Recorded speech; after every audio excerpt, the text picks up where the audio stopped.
1962, with Rachel Carson's Silent Spring, I think for people like me in the world of the making of things, the canary in the mine wasn't singing.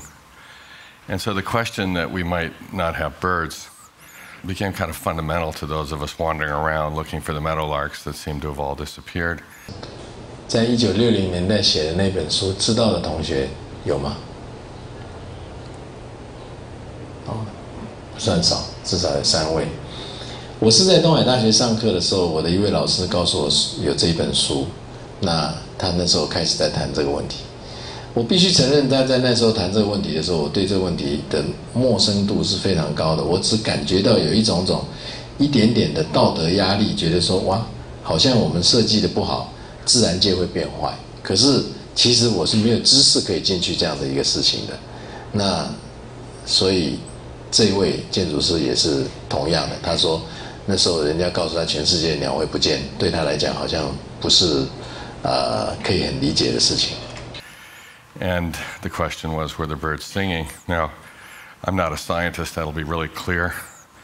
But, you know, we've just come from this discussion of what a bird might be. What is a bird? Well, in my world, this is a rubber duck. It comes in California with a warning. This product contains chemicals known by the state of California to cause cancer and birth defects or other reproductive harm. This is a bird. What kind of culture would produce a product of this kind and then label it and sell it to children? I think we have a design problem.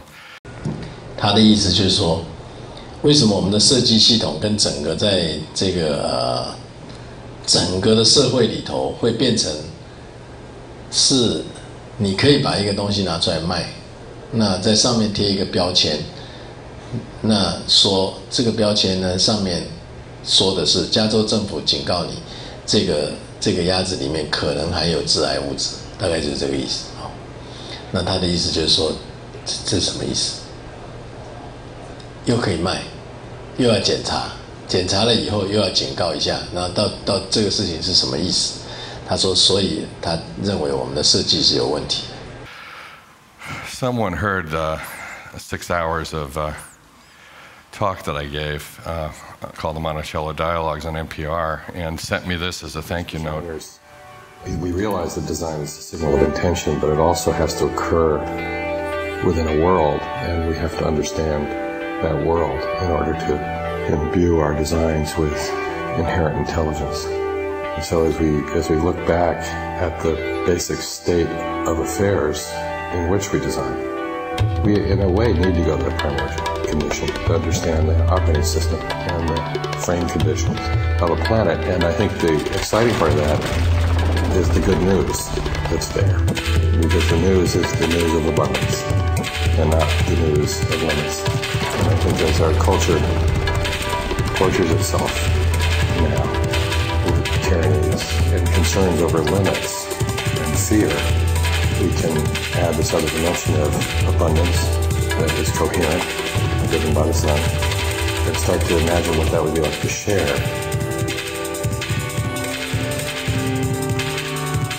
It was a nice thing to get. That was one sentence. Henry James would be proud. This is, I put it down at the bottom, but that was extemporaneous, obviously. The fundamental issue is that, for me, design is the first signal of human intention. So what are our intentions? And what would our intentions be if we wake up in the morning, we have designs on the world? Well, what would our intention be as a species, now that we're the dominant species? And it's not just stewardship and dominion debate, because really dominion is implicit in stewardship, because how could you dominate something you'd killed? And stewardship's implicit in dominion, because you can't be steward of something if you can't dominate it. So the question is, what is the first question for designers? Now, as guardians, let's say the state, for example, which reserves the right to kill, the right to be duplicitous, and so on. The question we're asking the guardian at this point is, how are we meant to secure local societies, create world peace, and save the environment? But I don't know that that's the common debate. Commerce, on the other hand, is relatively quick. essentially creative, highly effective and efficient, and fundamentally honest, because we can't exchange value for very long if we don't trust each other. So we use the tools of commerce primarily for our work, but the question we bring to it is, how do we love all the children of all species for all time? And so we start our designs with that question. Because what we realize today is that modern culture appears to have adopted a strategy of tragedy. If we come here and say, well, I didn't intend to cause global warming on the way here, and we say it's not part of my plan, then we realize it's part of our de facto plan because it's the thing that's happening because we have no other plan. 有一点点绕口，所以我稍微补充一下。他的意思就是说，如果我们在设计的时候，我们最好问我们自己一个问题，就是说，我到底想干嘛？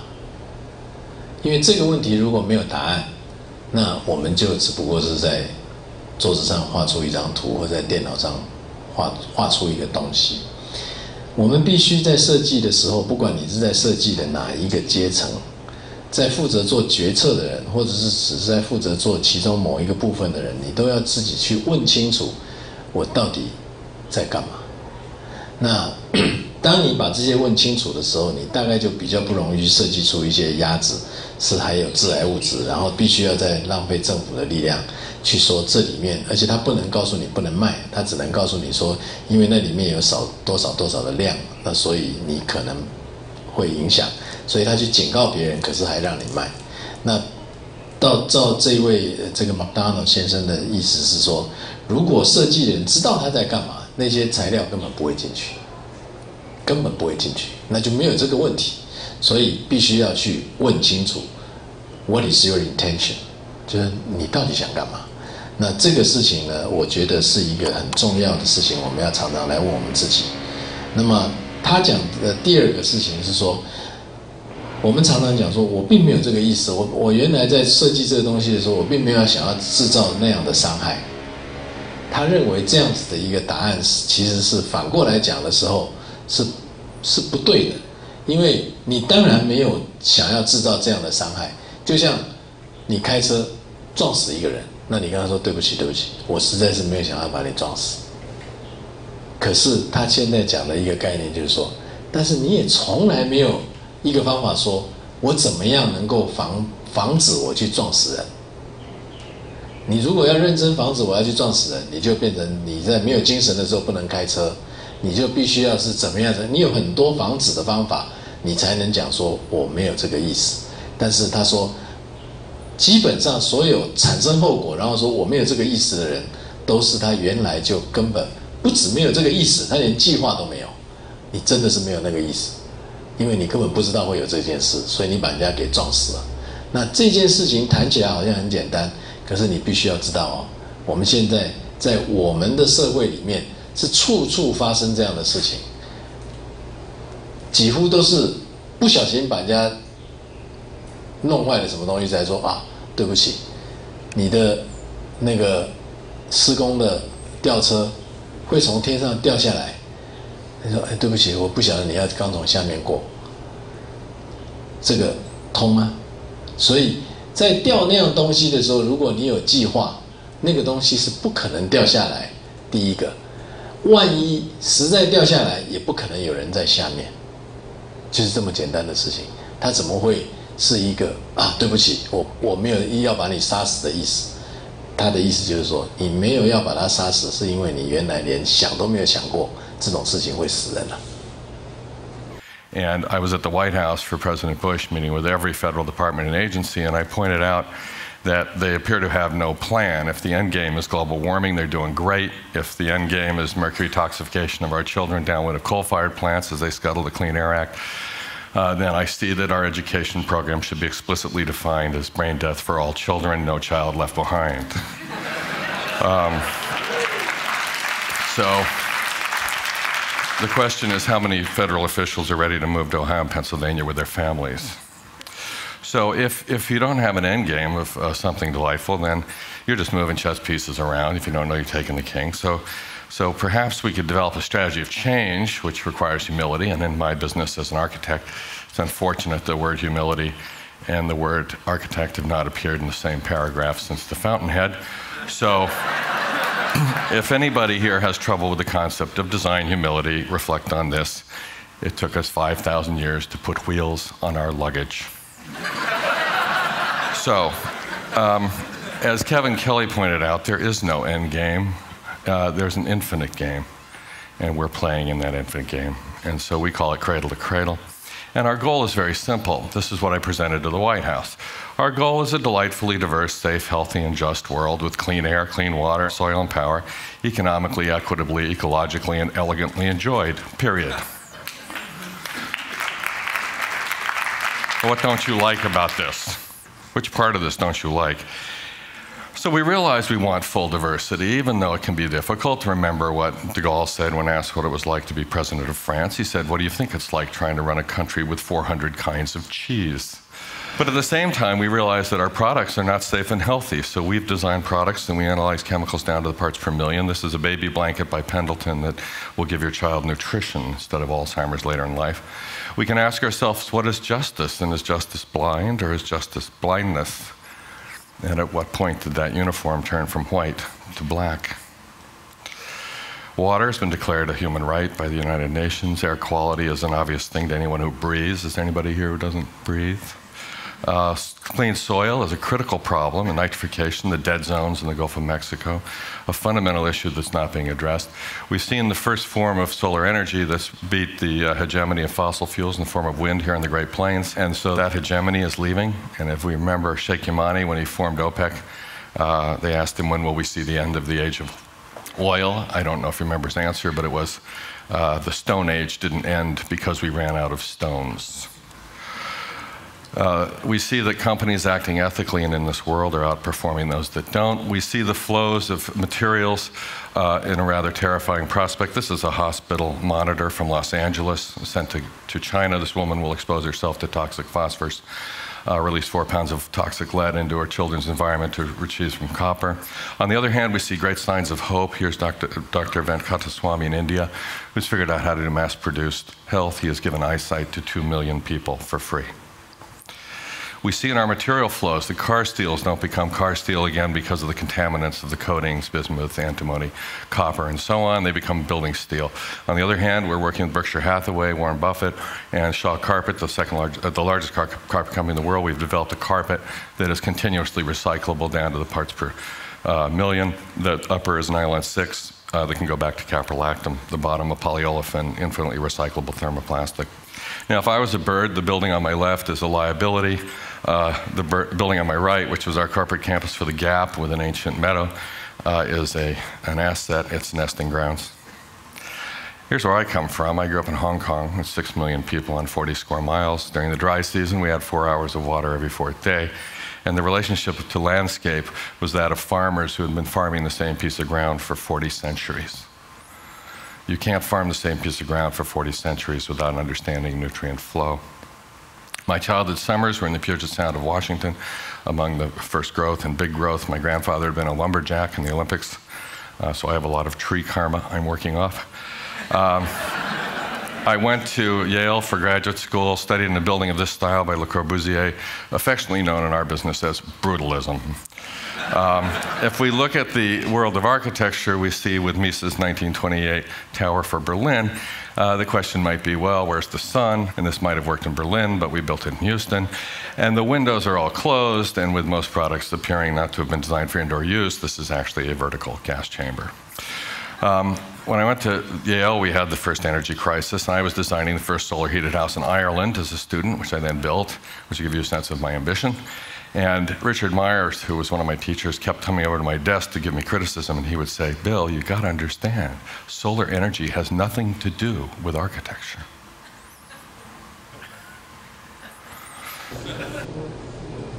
Richard Meyer 刚好是他的老师，他是说，甚至是那么样子，这个有名的这个著名的建筑师，在当他老师教他的时候，都跟他说太阳能跟建筑无关了。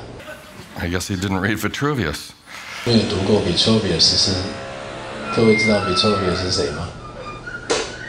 谁？哦，你很有学问啊、哦！就是达文西不是画了一个这样子的人吗？他叫做 Vitruvian Man。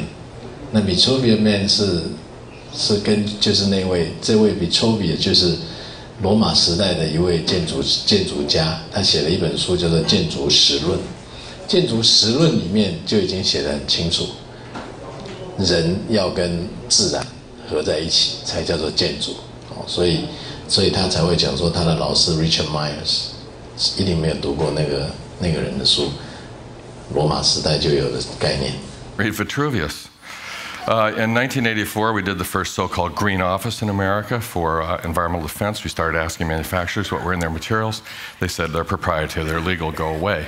The only indoor quality work done in this country at that time was sponsored by R.J. Reynolds Tobacco Company, and it was to prove there was no danger from secondhand smoke in the workplace.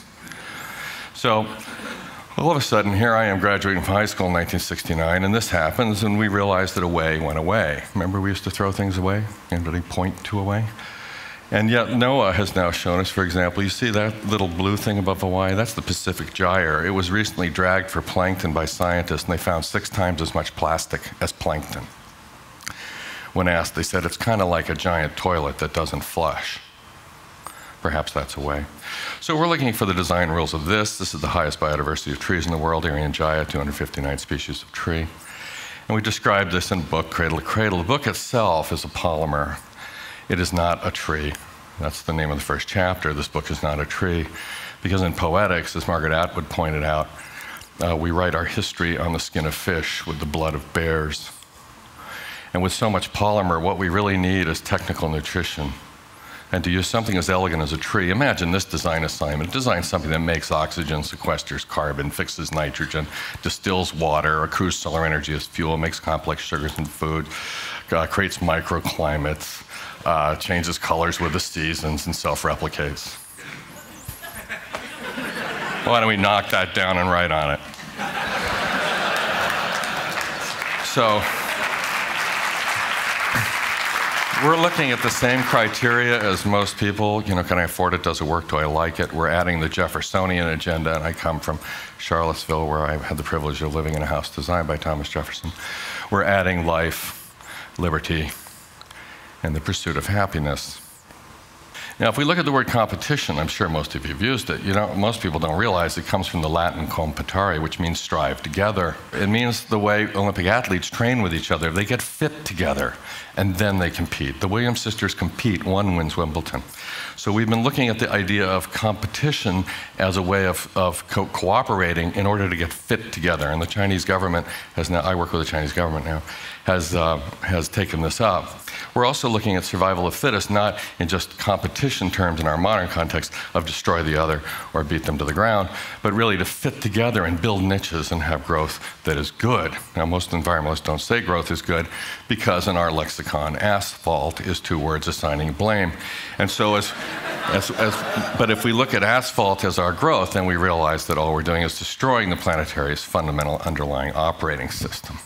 So when we see E equals mc squared come along, from a poet's perspective, we see energy as physics, chemistry as mass, and all of a sudden you get this biology. And we have plenty of energy, so we'll solve that problem. But the biology problem's tricky, because as we put through all these toxic materials that we disgorge, we will never be able to recover that. And as Francis Crick pointed out 9 years after discovering DNA with Mr. Watson, that life itself has to have growth as a precondition.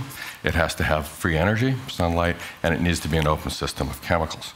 So we're asking for human artifice to become a living thing, and we want growth, we want free energy from sunlight, and we want an open metabolism of chemicals. Then the question becomes not growth or no growth, but what do you want to grow? So instead of just growing destruction, we want to grow the things that we might enjoy, and someday the FDA will allow us to make French cheese. So therefore, we have these 2 metabolisms, and I work with a German chemist, Michael Braungart. We've identified the 2 fundamental metabolisms, the biological one, I'm sure you understand, but also the technical one, where we take materials and put them into closed cycles. We call them biological nutrition and technical nutrition. Technical nutrition will be at an order of magnitude of biological nutrition. Biological nutrition can supply about 500 million humans, which means if we all wore Birkenstocks and cotton, the world would run out of cork and dry up. So we need materials in closed cycles, but we need to analyze them down to the parts per million for cancer, birth defects, mutagenic effects, disruption to our immune systems, biodegradation, persistence, heavy metal content, knowledge of how we're making them and their production, and so on. Our first product was a textile where we analyzed 8,000 chemicals in the textile industry. Using those intellectual filters, we eliminated 9,762. We were left with 38 chemicals. We have since databased the 4,000 most commonly used chemicals in human manufacturing, and we're releasing this database into the public in 6 weeks. So designers all over the world can analyze their products down to the parts per million for human and ecological health.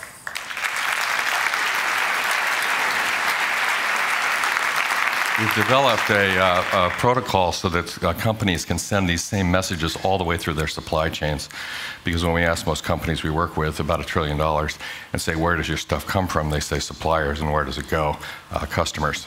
So we need some help there. So the biological nutrients, the first fabrics, the water coming out was clean enough to drink. Technical nutrients, this is for shawl carpet, infinitely reusable carpet. Here's nylon going back to caprolactam, back to carpet. Biotechnical nutrients, the Model U for Ford Motor, cradle-to-cradle car. 像这个鞋子就是它在用完的时候，它是上头跟下头是分开处理啊。A concept car, shoes for Nike, where the uppers are polyesters, infinitely recyclable, the bottoms are biodegradable. Soles, wear your old shoes in, your new shoes out. There is no finish line. The idea here of the car is that some of the materials go back to industry forever, some of the materials go back to soil. It's all solar powered. Here's a building at Oberlin College we designed that makes more energy than it needs to operate and purifies its own water. Here's a building for the Gap where the ancient grasses of San Bruno, California are on the roof. And this is our project for Ford Motor Company. It's the revitalization of the River Rouge. In Dearborn, this is obviously a color photograph. These are our tools. These are how we sold it to Ford. We saved Ford $35 million doing it this way. Day one, which is the equivalent of the Ford Taurus at a 4% margin of an order for $900 million worth of cars. Here it is. It's the world's largest green roof, 10.5 acres. This is a roof, saving money. And this is the first species to arrive. Here, these are killdeer. They showed up in 5 days. And we now have 350-pound auto workers learning bird songs on the internet. We're developing now protocols for cities as the home of technical nutrients, the country the home of biological, and putting them together. And so I will finish by showing you a new city we're designing for the Chinese government. We're doing 12 cities for China right now, based on cradle to cradle, as templates. Our assignment is to develop protocols for the housing 400 million people in 12 years. We did a mass energy balance. If they use brick, they will lose all their soil and burn all their coal. They'll have cities with no energy and no food.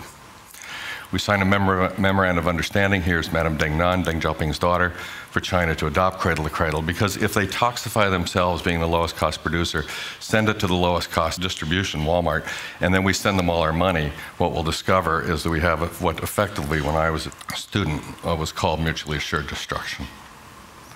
Now we do it by molecule. These are our cities. We're building a new city next to this city. Look at that landscape. This is the site. We don't normally do green fields, but this one is about to be built. So they brought us in to intercede. This is their plan. It's a rubber stamp grid that they laid right on that landscape, and they brought us in and said, what would you do? This is what they would end up with, which is another color photograph. So this is the existing site. So this is what it looks like now, and here's our proposal. 他帮这个大陆的一个城市做规划的时候，他 propose 就是说他盖完的时候要变成这样。那他盖以前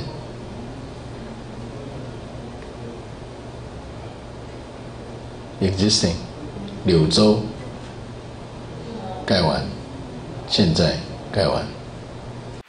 So the way we approach this is we study the hydrology very carefully. We study the biota, the ancient biota, the current farming, and the protocols. We study the winds and the sun to make sure everybody in the city will have fresh air, fresh water, and a direct sunlight in every single apartment at some point during the day. We then take the parks and lay them out as the ecological infrastructure.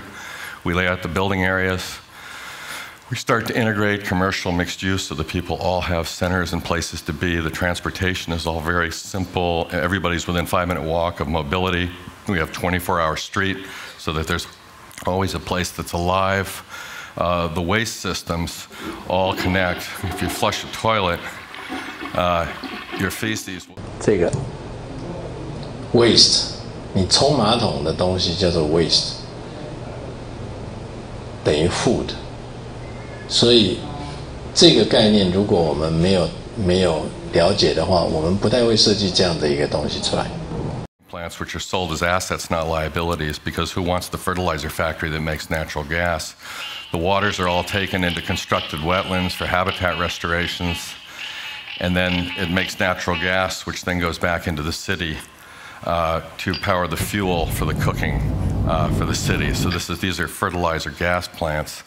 And then the compost is all taken back to the roofs of the city where we've got farming, because what we've done is lifted up the city, the landscape into the air to restore the native landscape on the roofs of the buildings. The solar power of all the factory centers and all the industrial zones with their light roofs powers the city. And this is the concept for the top of the city. We've lifted the earth up onto the roofs. The farmers have little bridges to get from one roof to the next. We inhabit the city with work-live space on all the ground floors. And so this is the existing city, and this is the new city.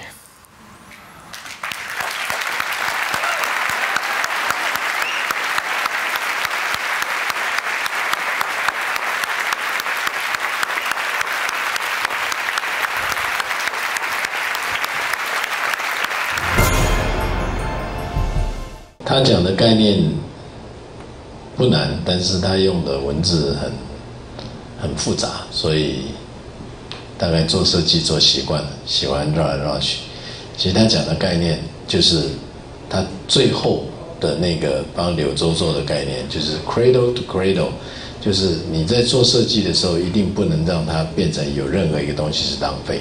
那么也是我在一开始的时候给各位看的，这个中间有一栋房子，旁边有水有树有天有地，那么你在水跟树跟天跟地中间，怎么样子让你人造加上去的东西还是自然界循环的一部分，所以那样子就对了。